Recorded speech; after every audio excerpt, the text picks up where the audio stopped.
أن نرقصنا Soomaaliya aan kusna niyo نرقصنا dhacdo هلا قرحيو hal qarxiyo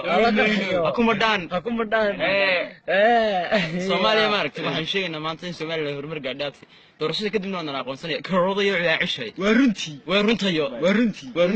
haddaan nahay naclahooda ku yaaleeyo weegno ee Soomaalida haddaan ku soo qarxiyo aniga ku qarxiyay shubanka waxa burco looga yaqaan ma taqaanaa shubanbiyad ma laha farmaajo anagu naqaanaa farmaajo kale dhagarta iska badatay al-shabaabtu wanaga al-shabaabtu anaga midkii qarxiyay anaga fangaraynaati inaad anaga soo qarxiyay قطعنا إساق الافيو إساق ولي بدي هبرت لجعلو هبر يونس هبر أول إساق داونا هبر جعلو هبر يونس مساعد واحد أنا هو إذا كان بده بيرسل وهو أساس ناجيهن نخ أساسا وصل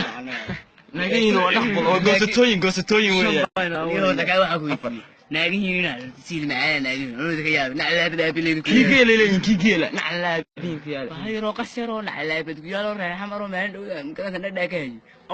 shantana daawanaya war raxmar todobadana daawanaya war raxmar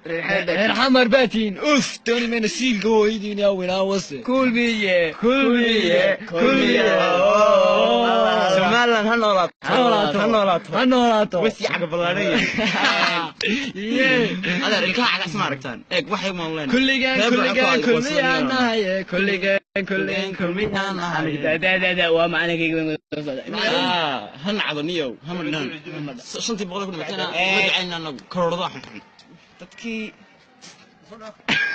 لايف بنجرنا مع لايف بنجرنا كديو انا هذا كديو لا إيه نو halkan waxaan joognaa hadaan Soomaaliland wana aqoonsanaya dhawaan waxaan joognaa gobolka Togdheer iskuulka Jamaal Cabdinaasir way soo dhaaf horta baqti